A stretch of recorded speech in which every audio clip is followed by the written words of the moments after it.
नमस्कार प्यारे दोस्तों, आज एक बार फिर आपकी सेवा में मैं बीएल सर शिखर एजुकेशन हब में आपका हार्दिक स्वागत करता हूं।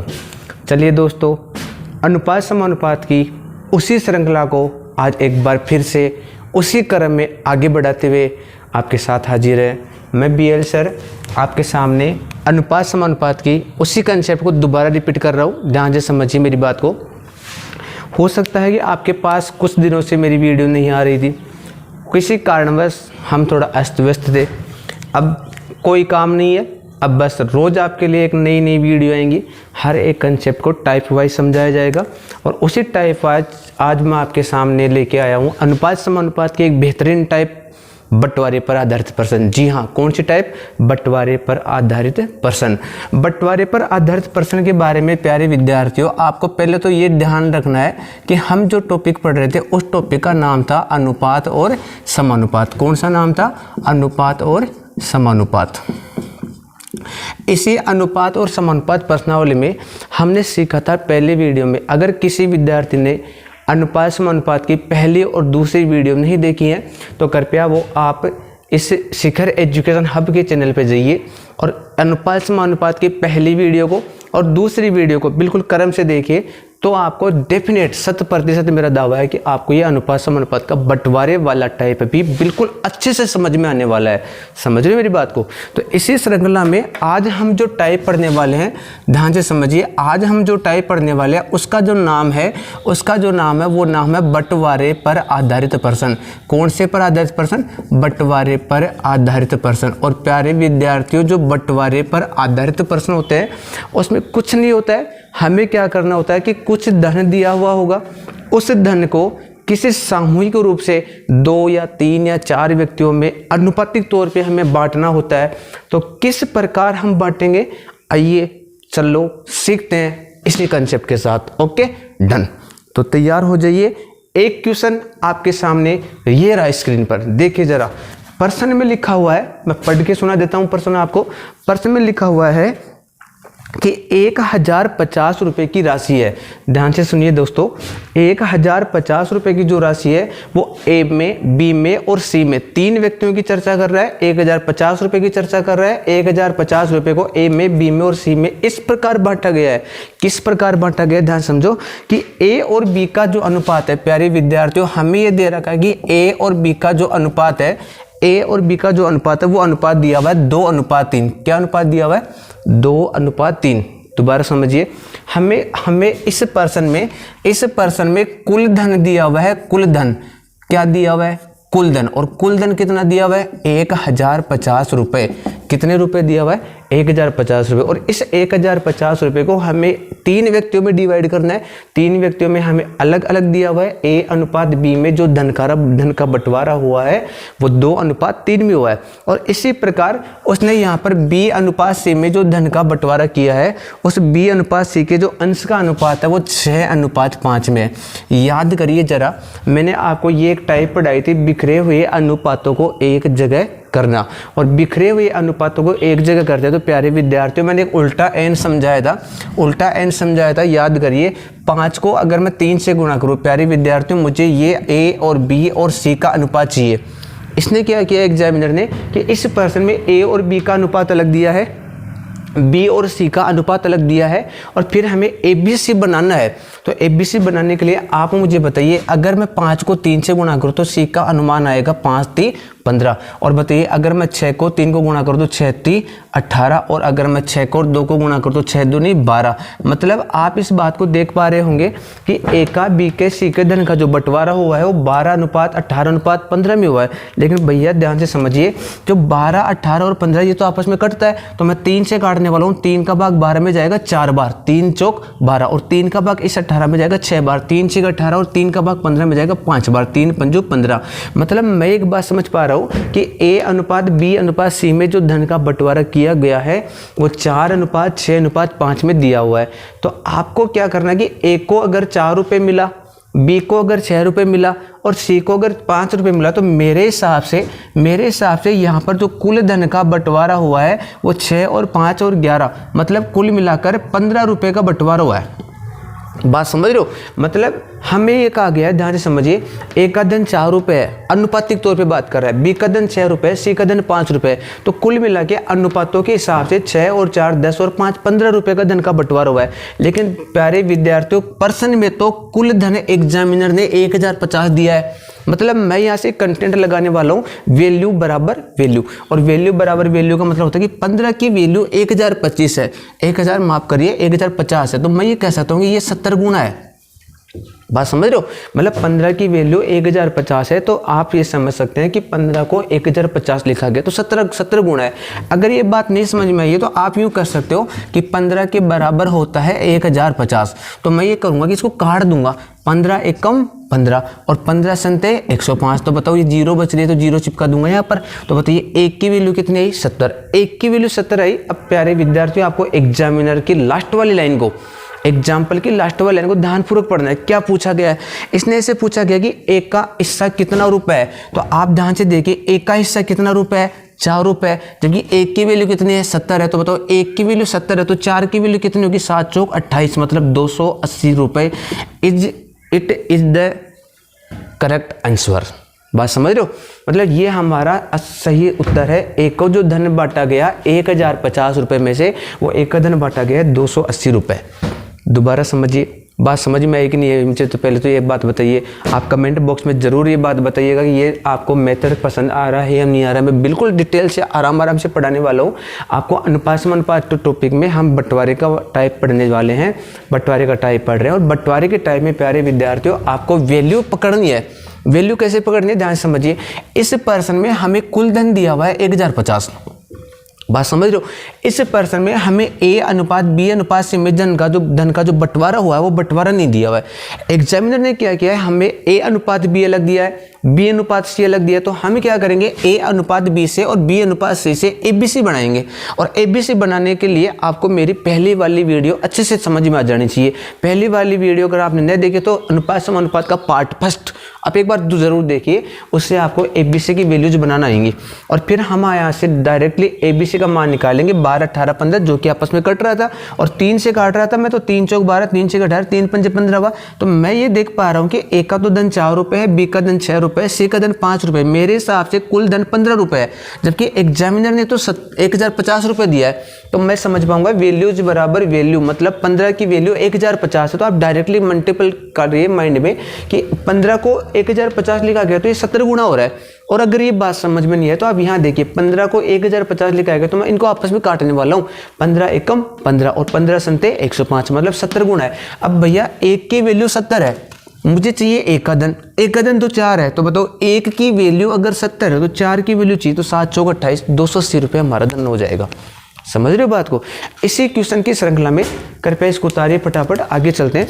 इसी क्वेश्चन की श्रृंखला में एक और क्वेश्चन करते हैं, एक और बेहतरीन से क्वेश्चन करते हैं जो कि आपके सामने है।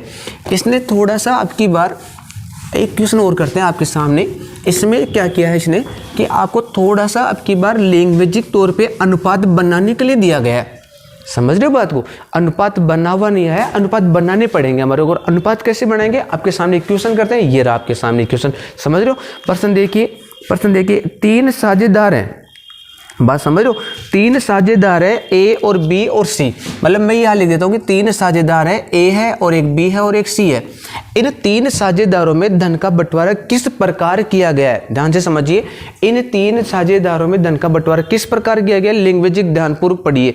इसमें से बोला गया कि एक का हिस्से का 3 गुना। आप मुझे बताओ, जब इस एक का हिस्सा है इसको 3 गुना करूंगा तो ये 3 ए बनेगा कि नहीं बनेगा, बात समझ रहे हो। मतलब ए का जो हिस्सा उसको 3 गुना करना है, तो 3 से गुना कर दीजिए, 3 ए हो गया। और फिर इसने बोला कि बी के हिस्से का 2 गुना, तो बी के हिस्से का 2 गुना, तो इस बी को 2 से गुना कर देंगे तो 2b बन जाएगा। और फिर इसने बोला कि सी के हिस्से का 12 गुना, तो सी का हिस्सा जो भी उसको 12 से गुना कर देंगे तो ये 12 से बन जाएगा, बात समझ रहे हो। फिर इसने से बोला है कि एक के हिस्से का 3 गुना, बी के हिस्से का 2 गुना और सी के हिस्से का 12 गुना, आपस में बराबर है, आपस में बराबर है, मतलब ये दोनों और ये दोनों आपस में बराबर है। और याद करिए मेरे आप अनुपात समानुपात की वीडियो में मैंने आपको सिखाया था कि बराबर के जो पर्सन होते हैं वो मूलतः 3 टाइप के होते हैं। एक तो होता है सामान्य बराबर, एक होता है बट्टा का बराबर और एक होता है विशिष्ट बराबर। विशिष्ट बराबर का पर्सन है ये, बात समझ रहे हो। और विशिष्ट बराबर का पर्सन है तो प्यारे विद्यार्थियों मुझे ए का और बी का और सी का अनुपात चाहिए।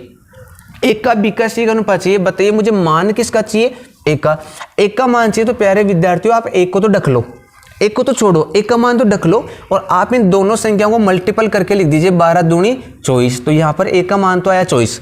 अगर मुझे बी का मान चाहिए तो आप बी वाले मान को ढक लो और बी का मान छोड़ो और बताइए 12 तिया 36, तो ये तो आया 36। और अगर मुझे सी का मान चाहिए तो सी के मान को छोड़ो और आप इस बी को और ए को गुणा कर दो। बताओ 3 दूनी 6।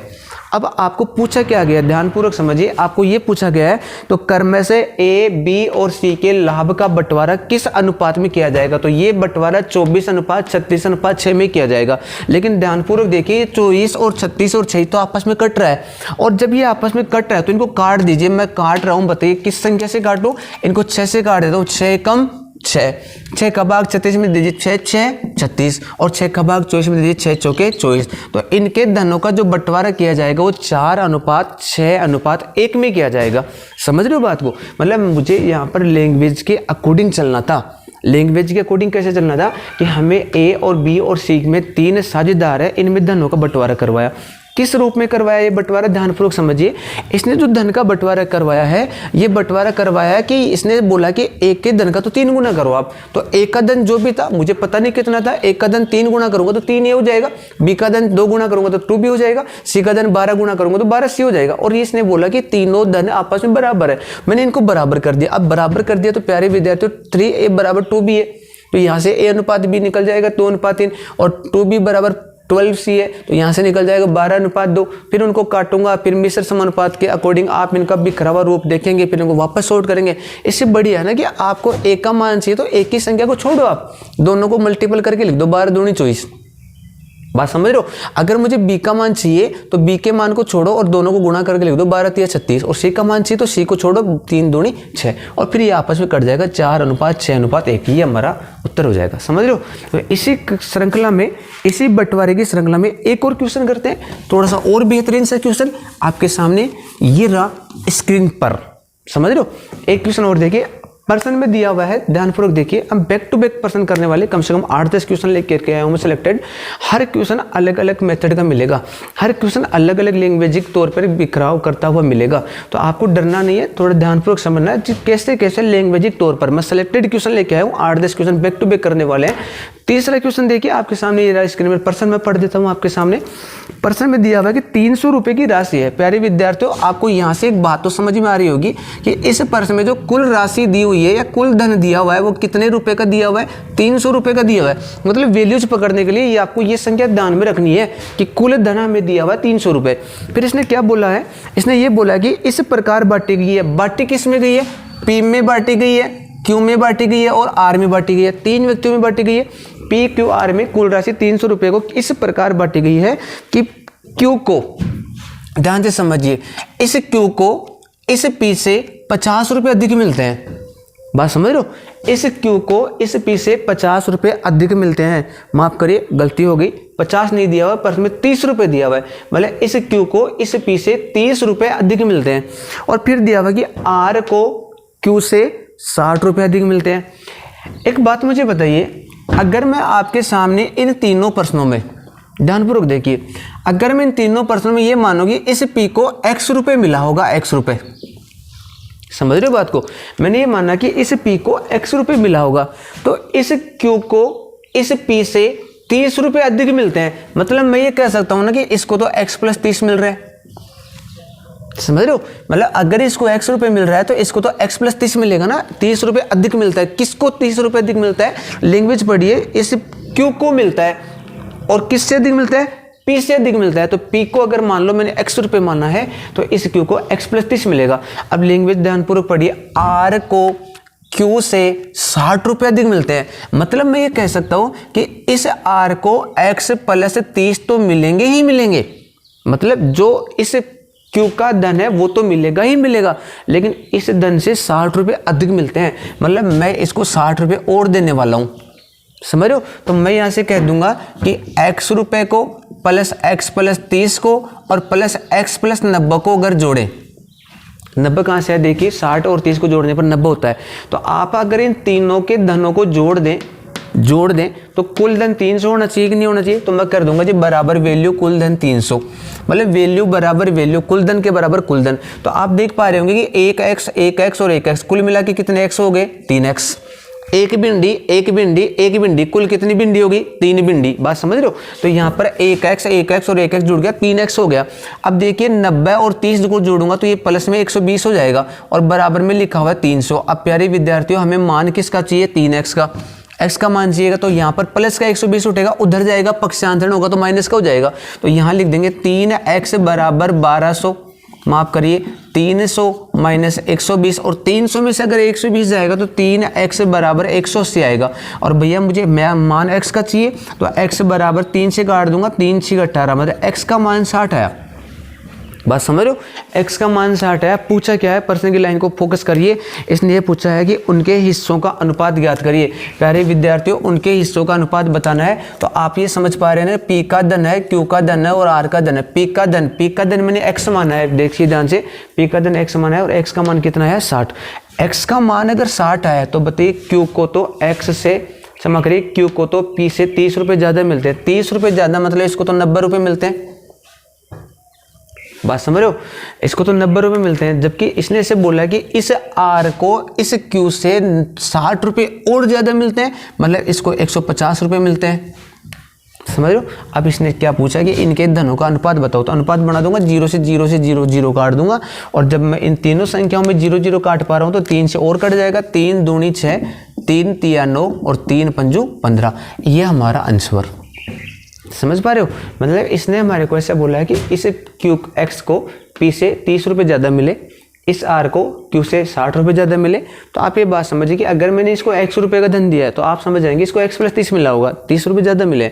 इसको x प्लस 30 तो मिला ही मिला है, प्लस से 60 रुपये ज़्यादा मिला है तो 60 प्लस और कर दो। अब इन तीनों धनों को जोड़ूँ तो कुल धन के बराबर कुल धन 300 होना चाहिए। तो मैं देख पा रहा हूँ कि 3x हो गया प्लस 120 हो गया बराबर 300 हुआ। तो आप इनको यहाँ पर 3x बराबर 300 में से वैल्यू 120 का हटाएंगे, माइनस का उधर जाएगा, माइनस का हो जाएगा। तो ये 180 है तो 3x बराबर 180। तो बताइए x बराबर कितना है 60। अब प्यारे विद्यार्थियों x की वैल्यू नहीं पूछी है, इसने हमें ये पूछा कि तीनों के धन का अनुपात बताओ, किस अनुपात में बटा धन। तो आप मुझे बताइए जब p का मान मैंने x माना है तो यहाँ पर p का मान तो 60 है, मतलब x का मान तो 60 है तो मैंने p का मान 60 मान लिया। अब इस q को लैंग्वेज के अकॉर्डिंग कर लीजिए, 30 रुपये ज़्यादा मिलेंगे तो 60 से 30 ज़्यादा करूँगा 90 हो जाएगा। और इस r को 90 से 60 ज़्यादा मिलेगा, 90 में 60 जोड़ दो 150 हो गया। फिर इनके धनों को काट दूंगा 2:3:5 में इनका धन का बंटवारा हो जाएगा। चलो उम्मीद करता हूँ आपको ये समझ में आया होगा। और अगर नहीं समझ में आया तो एक बार वीडियो को पॉज करिए और दोबारा एक बार रिटर्न करिए, दोबारा देखिए, फिर समझ में आएगा। नहीं है तो कमेंट बॉक्स में ज़रूर बताइए। आगे चलते हैं, इसी श्रृंखला में एक क्वेश्चन करते हैं। अब की बार एक क्वेश्चन है जो सेम पहले की क्वेश्चन की लाइन में पढ़ा चुका हूँ, सेम पहले मैं पढ़ा चुका हूँ, उसी पैटर्न पर एक क्वेश्चन लेके आया हूँ। आप मुझे बताइए ध्यानपूर्वक देख करके। 53 रुपये की राशि है, प्रश्न देखिए आपके सामने स्क्रीन पर लिखा हुआ है 53 रुपये की राशि है। तो मैं यहाँ से ये कह दूंगा जी कुल धन प्रश्न में दिया हुआ है, कुल धन दिया हुआ है 53, मतलब 53 रुपये का धन दिया हुआ है। समझ रहे हो, 53 रुपये का धन दिया हुआ है, कुल धन दिया हुआ है 53 रुपये। और बांटा किससे गया है, बांटा गया है ए और बी और सी, ए और बी और सी। इस ए में, बी में और सी में इस प्रकार बांटा गया। किस प्रकार बांटा गया ध्यानपूर्वक समझिए, लैंग्वेज पढ़िए। इसने से बोला कि ए को बी से 7 रुपये अधिक मिलते हैं, ए को बी से 7 अधिक मिलते हैं। फिर आगे पढ़िए एक बार, इसने से बोला कि बी को सी से 8 रुपये ज़्यादा मिलते हैं। अगर मैं सी का धन 100 रुपये मान लो तो इसको 8 रुपये ज़्यादा मिल रहे हैं, मतलब x प्लस 8 मिल रहा होगा। बात समझ रहे हो। लैंग्वेज देखिए, आराम से पढ़िए, प्रश्न में साफ साफ लिखा होगा कि इस बी को सी से 8 रुपये अधिक मिलते हैं। तो प्यारे विद्यार्थियों अगर मैंने सी को 100 रुपये दिया है तो बताओ बी को कितना दूंगा, x प्लस 8 ही दूंगा। और इस ए को इस बी से 7 रुपये ज़्यादा मिलते हैं, मतलब इस ए को x प्लस 8 तो मिलता ही है, प्लस 7 रुपये और ज़्यादा मिल जाते हैं। तो आप मुझे बताइए इन तीनों को अगर जोड़ दूं तो कुल धन के बराबर कुल धन हो जाना चाहिए। तो जोड़ने का प्रोसेस आपको आता ही है, आराम से जोड़ दिए 1x और 1x, कितना x हो गया 3x। और ध्यानपूर्वक देखिए प्लस का 8 है, प्लस का 7 है, प्लस का 8 है तो जुड़ जाएगा 8 और 8 16, 16 और 7 हो जाएगा 23, मतलब प्लस का हो जाएगा 23। और बराबर में दिया हुआ है कुल धन 53, मतलब ये कुल धन है तो बराबर में 53। तो आप ध्यान से देखिए प्लस का 23 है और ये प्लस का 23 यहाँ से उठेगा बराबर के उधर जाएगा। तो पक्षांतरण के अंदर कोई भी संख्या प्लस या माइनस से उठ करके बराबर के दूसरी तरफ जाती है तो अपना चिन्ह बदल लेती है। तो आप चिन्ह बदलवा दीजिए, 3x लिखा हुआ है बराबर 53 लिखा हुआ है, माइनस का 23 हो जाएगा। तो यहाँ से निकल के आया 3x बराबर 30 और x की वैल्यूज आ जाएगी 10, मतलब 10 3 से काट दूंगा ना, 10 बार 3 एकम 3। आप ध्यानपूर्वक देखिए, x का मान 10 आया, लेकिन पूछा क्या है वो समझिए। इसने से पूछा कि उनके हिस्सों का अनुपात क्या होगा। अब उनके हिस्से क्या क्या है, ध्यानपूर्वक देखिए। उनके हिस्से a, b और c का धन मैंने x माना था, x का मान कितना है 10, तो मतलब c का धन तो x है, और b का धन इस c से 8 रुपये ज़्यादा है, मतलब 18 है, और इस a का धन इस b से 7 रुपये ज़्यादा है, तो 18 से 7 ज़्यादा करूंगा तो 25 रुपये हो जाएगा। और ध्यान से देखिए 25:18:10 आपस में नहीं कट रहा है, तो यही हमारा ABC के धनों का अनुपात हो जाएगा। समझ रहे हो बात को। तो इसी श्रृंखला में आगे बढ़ते हैं। आज बैक टू बैक, ज़्यादा टाइम खराब नहीं करेंगे और खूब सारे क्वेश्चन करेंगे। कम समय में ज़्यादा क्वेश्चन करना ही हमारा ध्येय है, समझ रहे हो। मतलब हर एंगल से किस किस लेवल से प्रश्न आता है, हर टाइप का क्वेश्चन एक एक लेके आया हूँ। तो आप कृपया बोर्ड पर और देखिए। नेक्स्ट क्वेश्चन आपके सामने स्क्रीन पर। 3 व्यक्ति हैं, x अनुपात y अनुपात z। इन 3 व्यक्तियों में धन का कुल बंटवारा किया गया। प्रश्न में देखिए साफ साफ लिखा हुआ है स्क्रीन पर, कुल धन 18,200 रुपये है और इस 18,200 रुपये को x और y और z में बांटा गया है। किस अनुपात में बांटा गया, ध्यान से देखिए। 1/3 अनुपात 1/4 अनुपात 1/2 में बांटा गया। मतलब मैं ये कह सकता हूँ कि x का धन 1/3 है तो y का धन 1/4 और z का धन 1/2 है। अब ध्यानपूर्वक देखिए, इसने से पूछा है तो x का धन बताओ, x का हिस्सा बताओ, x का हिस्सा क्या है। अब मेरी एक बात समझिए, आपको मैंने अनुपात समानुपात की पहली वीडियो में एक बात बताई थी कि अनुपात कभी भी बट्टा में नहीं होते हैं। बात समझ रहे हो।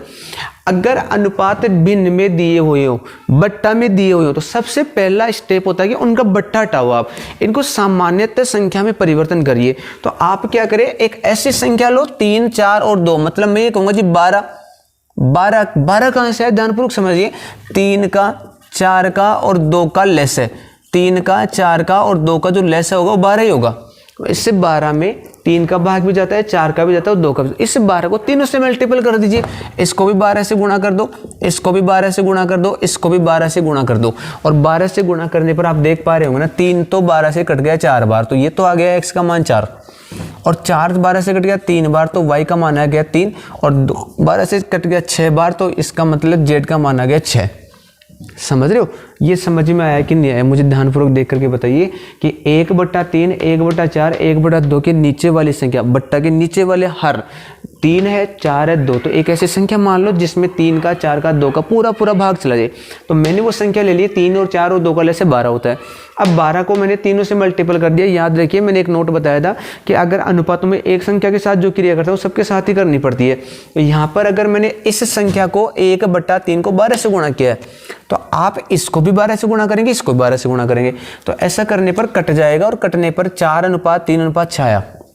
प्यारे विद्यार्थियों ध्यानपूर्वक देखिए, x को जो धन मिला वो कितना रुपए है 4, y को जो धन मिला वो कितना रुपए है 3, और z को जो धन मिला वो कितना रुपए है 6।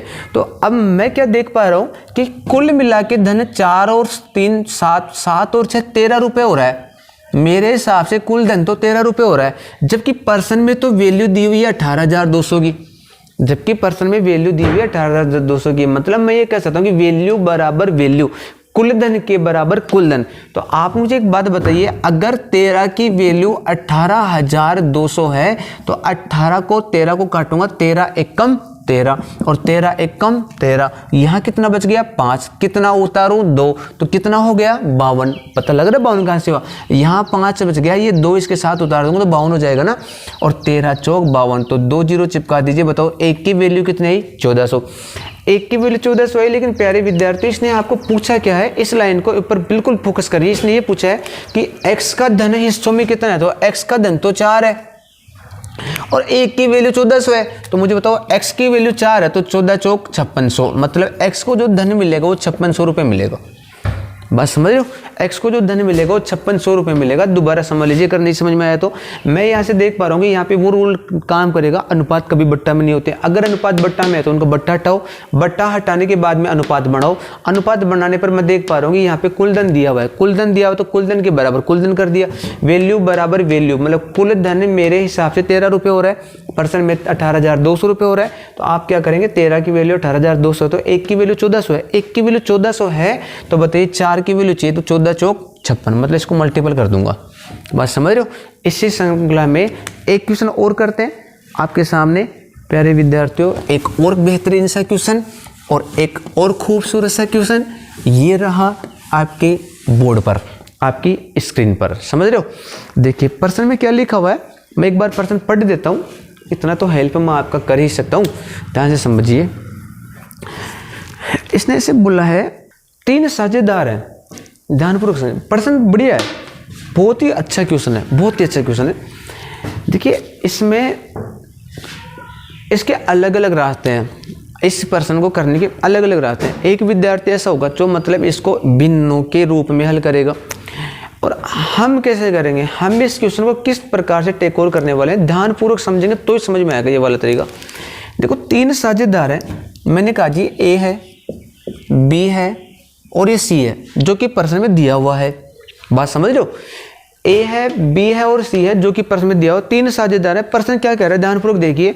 इसने से बोला कि एक व्यापार करते हैं और उसमें निवेश करते हैं। ए है ना, ए वो कुल धन का, ध्यानपूर्वक समझिए, ए कुल का 1/5 निवेश करता है।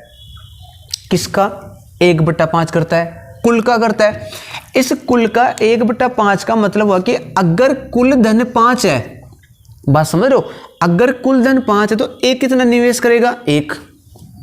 फ्रैक्शन का मतलब ही तो क्या होता है कि बट्टा के नीचे वाला जो हर होता है वो कुल भाग को जो डिनोट करता है। आप मेरी बात समझिए कि अगर एक कुल का 1/5 भाग निवेश करता है, इसका मतलब ये हुआ कि कुल भाग अगर 5 है तो एक कितना भाग निवेश करेगा, 1। अब लैंग्वेज नंबर 2 में आपको ये कहा गया कि बी है ना, बी वो कुल का, ध्यानपूर्वक समझिए, बी कुल का 1/4 निवेश करता है। इस 1/4 निवेश का तात्पर्य क्या हुआ, ध्यानपूर्वक समझिए। इस 1/4 का मतलब कि कुल धन अगर 4 रुपये है तो बी कितना निवेश करेगा, 1। मुझे उम्मीद है आपको ये वाला प्रारूप समझ में आया होगा। अब प्यारे विद्यार्थियों, इसने दोनों ही लाइनों में एक शब्द आया है कुल, इसमें भी कहा गया है कुल का, इसमें भी कहा गया है कुल का। एक बात मुझे बताइए, हमारे पास कुल निवेश कितना है, 5 इस लैंग्वेज के अकॉर्डिंग, जबकि दूसरे लैंग्वेज के अकॉर्डिंग कुल निवेश कितना है, 4। तो ऐसा कभी नहीं हो सकता, बात समझ रहे हो, ऐसा कभी नहीं हो सकता कि अगर कुल धन यहाँ 5 है तो यहाँ भी 5 ही होना चाहिए, अगर यहाँ 4 है तो यहाँ भी 4 ही होना चाहिए था। लेकिन इसने क्या किया कि एक जगह कुल धन 5 लिया है, एक जगह कुल धन 4 लिया। तो बस वही प्रोसेस लगा दूंगा यहाँ पर कि एक ऐसी संख्या लूंगा जिसमें 5 का और 4 का लेस है, और 5 और 4 का लेस है, मतलब एक ऐसी संख्या जिसमें दोनों का भाग जाए। मैं 20 मान लूंगा, 20 मान ली।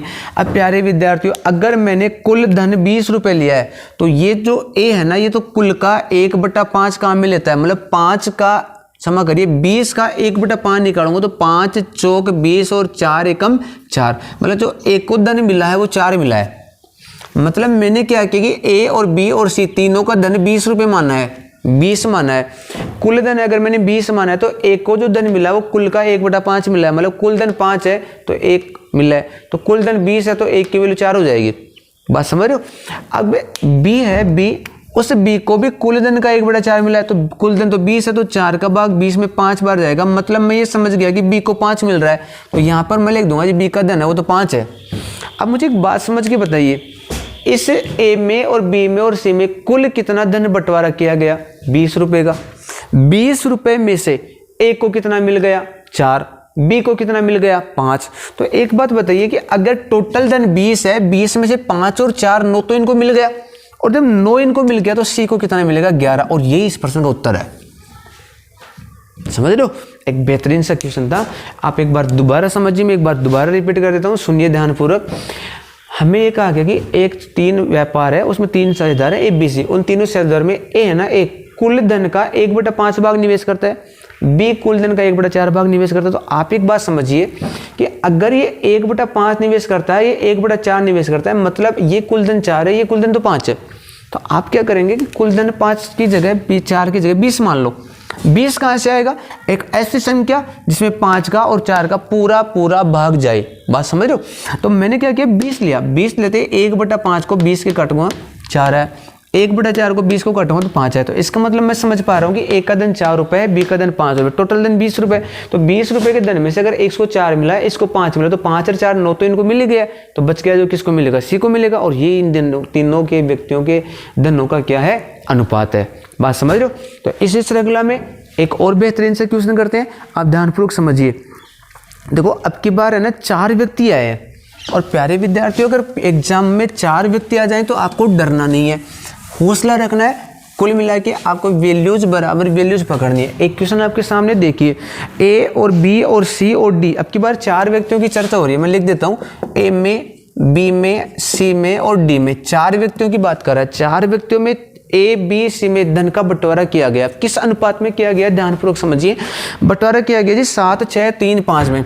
7:6:3:5 में इन चारों व्यक्तियों के अंदर धन का बंटवारा किया गया। और बंटवारा कितने धन का किया गया ये हमें नहीं दिया। इसने तो ऐसे बोला है, ध्यानपूर्वक समझिए, इसने ऐसे बोला है कि यदि बी को सी से 270 रुपये अधिक मिलते हैं, मैं लिख देता हूं, बी को सी से 270 रुपये अधिक मिलते हैं। और प्यारे विद्यार्थियों, किसी भी संख्या के साथ अधिक शब्द लगा हुआ हो या कम शब्द लगा हुआ हो, उसका मतलब वो दिए गए राशियों का क्या होता है? अंतर होता है। तो आप यहाँ देखेंगे कि मेरे हिसाब से एक्चुअली में बी को सी से 270 रुपये ज़्यादा मिल रहे हैं, जो कि एग्जाम्पल में दिया हुआ है। तो आप यहाँ देखिए अनुपातों में इस बी को कितना धन मिल रहा है? 6। सी को कितना मिल रहा है? 3। तो आप मुझे बताइए कि इस बी को इस सी से कितने रुपए का धन ज्यादा मिल रहा है? 3 रुपए का धन ज्यादा मिल रहा है। बात समझ रहे हो? मतलब इस बी को इस सी से 3 रुपए ज्यादा मिल रहे हैं, और जब 3 रुपए ज्यादा मिल रहे हैं पर्सन में, तो 270 ज्यादा मिल रहे हैं। वैल्यू बराबर वैल्यू, और भैया 3 की वैल्यू 270 है, तो आप इनको काटेंगे तो बताओ 1 की वैल्यू 90, 3 एकम 3 और 3 नाम 27, 1 की वैल्यू 90, 1 की वैल्यू 90। पूछा क्या है? इस बात पर फोकस करिए, गौर करिए कि डी का हिस्सा कितना है। तो भैया डी का हिस्सा तो 5 है, और जब 1 की वैल्यू 90 है तो डी की वैल्यू 5 की वैल्यू 9 पंजू 45, 450 रुपये इस पर्सन का उत्तर हो जाएगा। बात समझ रहे हो? मतलब हमें क्या करना है कि भाषाई तौर पे जैसा लैंग्वेज अगला दे उसके अकॉर्डिंग वैल्यू पकड़नी है, और वैल्यू पकड़ के वैल्यू बराबर वैल्यू करनी है, यूनिट बराबर यूनिट करनी है। मैं यहाँ से क्या कर रहा हूँ कि बी को सी से 270 ज्यादा मिल रहा है, जबकि अनुपातों में देख पा रहा हूँ कि बी को सी से तो 3 ही ज्यादा मिल रहा है। तो वैल्यू 3 की वैल्यू 270 दी हुई है, और 3 की वैल्यू अगर 270 है तो भैया मुझे 1 की वैल्यू पता लगी 90, और 1 की वैल्यू पता लगी 90, तो 5 की वैल्यू मुझे निकालनी है, 450 होगी। समझ पा रहे हो मेरी बात को? चलिए एक और बेहतरीन सा क्वेश्चन करते हैं। अब की बार थोड़ा सा हटके क्वेश्चन है, शेयरों में बात कर रहे हैं। अब की बार एक प्रश्न है, ध्यानपूर्वक देखिए। मैं इसको मिटा देता हूँ इतनी देर में आपके लिए। उम्मीद करता हूँ आप साथ साथ पेन और कॉपी लिए हुए होंगे और साथ साथ पढ़ रहे होंगे। ए बी से 3 लोग हैं, प्रश्न आपके सामने, ए बी और सी 3 लोग हैं। बात समझ रहे हो? इसने से बोला कि 490 रुपये है, तो इसका मतलब मैं ये कह सकता हूँ कि कुल धन जो दिया हुआ है वो तो 490 रुपये का है, कुल 490 है। इसने ये बोला कि इस ABC में किस प्रकार बांटा गया है, मतलब इसने से बोला गया है कि ए का शेयर बी के शेयर से आधा है, इस ए का शेयर बी के शेयर का आधा है। तो मैं यहाँ पर एक चीज़ लिख रहा हूँ, ध्यानपूर्वक देखिए। इस ए का और इस बी की बात कर रहा हूँ।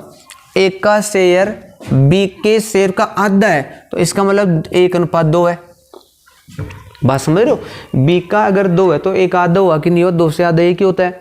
फिर इसने ऐसे बोला है कि जो बी का शेयर और सी के शेयर से 3 गुना है, मतलब ए का जो शेयर है वो बी के शेयर से तो आधा है, और जो ए का शेयर है वो सी के शेयर से 3 गुना है। ए का जो शेयर है वो सी के शेयर से 3 गुना है। तो यहाँ पे पर्सन थोड़ा सा जटिल है। बात समझ रहे हो? तो आप क्या करें, इस चीज़ को ऐसे लिख सकते हो ना, ए बी अनुपात ए बराबर 2:1, और ए अनुपात सी बराबर 3:1।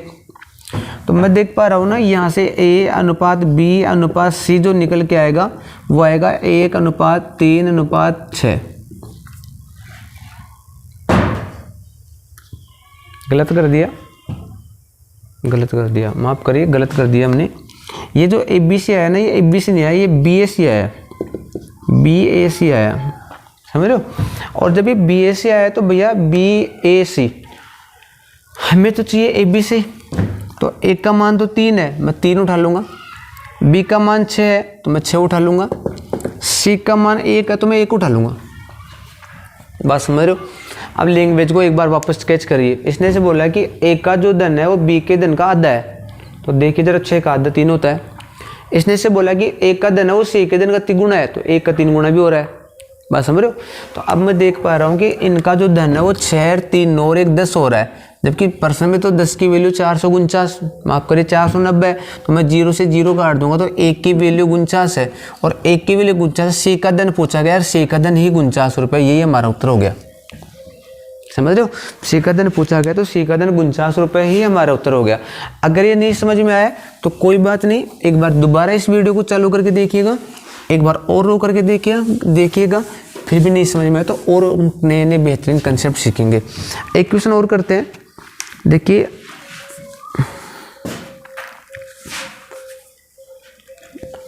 एक बढ़िया क्वेश्चन है भैया, 3 क्वेश्चन और है मेरे पास, समझ रहे हो। 3 क्वेश्चन और करते हैं, ध्यानपूर्वक देखिए। प्रश्न आपके सामने स्क्रीन पर है, समझ लो, प्रश्न आपके सामने स्क्रीन पर है। प्रश्न क्या कह रहा है, ध्यानपूर्वक देखिए। प्रश्न ये कह रहा है कि कोई निश्चित राशि A और B और C में इस प्रकार वितरित की जाती है कि A को राशि का 1/2 मिले, जो A है, B है और C है, इस A को राशि का 1/2 मिले, मतलब A को कुल का 1/2 मिल रहा है, A को कुल का 1/2 मिल रहा है, और B है उसको कुल का 1/3 मिले, B है उसको कुल धन का 1/3 मिल रहा है, और C को है ना 1200 मिल रहा है, जो एक्चुअल में दिया गया है। मैं यहाँ लिख देता हूँ कि जो C का धन मिला है उसको 1200 रुपये मिले हैं, वैल्यू पकड़ रहा हूँ मैं, C का जो धन है वो 1200 रुपये दिया हुआ है। अब एक बात मुझे बताइए, अब ये भी एक कंसेप्ट सीखा था कि अगर कुल धन 2 है, अगर कुल धन 3 है, तो क्यों ना मैं कुल धन 6 मान लूँ। बात समझ रहे हो। 6 कहाँ से है, 2 का 3 का लघुत्तम, 2 का 3 का पूरा पूरा भाग जाना चाहिए। तो अगर कुल धन 6 है तो बताइए A को कितना धन मिला है, 3।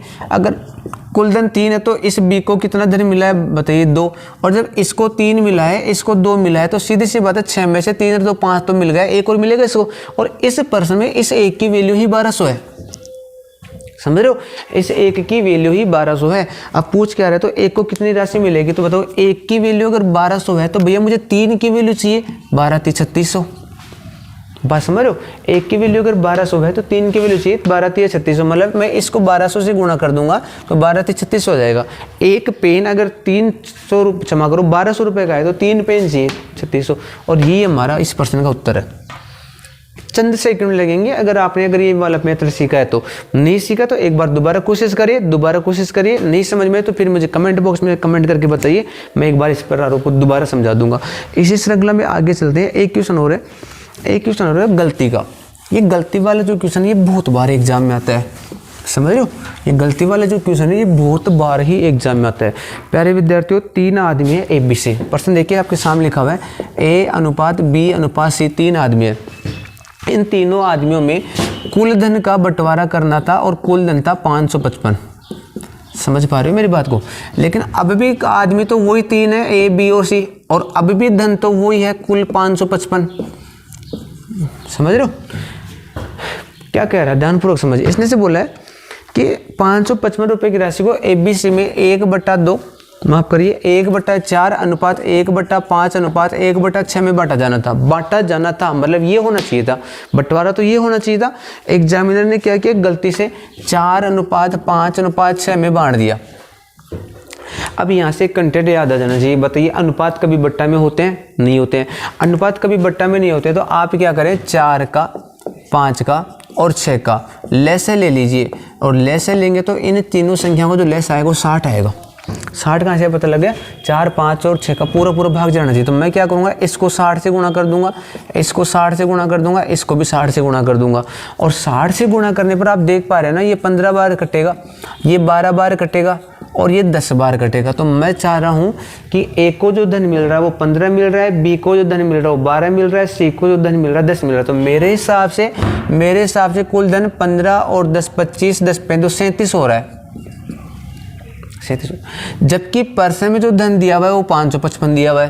तो आप ये समझ पा रहे हैं ना 37 की वैल्यू, 37 से कम 37 और 37 से कम 37, 37 से कम 37 कितनी बार गया भैया? एक बार गया, 37 तक गया। तो अब आप देख रहे हैं 40, 50, 55, 18 बच गया होगा, और 18 बच गया तो मैं 5 उतार दूंगा ना ये वाला, तो 185 हो जाएगा, और 185 हो जाएगा तो 7 पंजो 35, मतलब 5 बार और जाएगा। 175 और 2 पंजो 10, 85, 185 हो जाएगा। मतलब आप ये कह सकते हो कि 1 की वैल्यू 15 है, और भैया जब 1 की वैल्यू 15 है तो 15 की चाहिए, तो 15 की वैल्यू तो 225 है, 12 की चाहिए 180 है, 10 की चाहिए 150 है। ये तीनों का धन आ गया। गलती क्या हुई है कि ये धन 555 का था, ये इस अनुपात में बढ़ गया, तो 6, 5, 11, 4, 15 में बढ़ गया।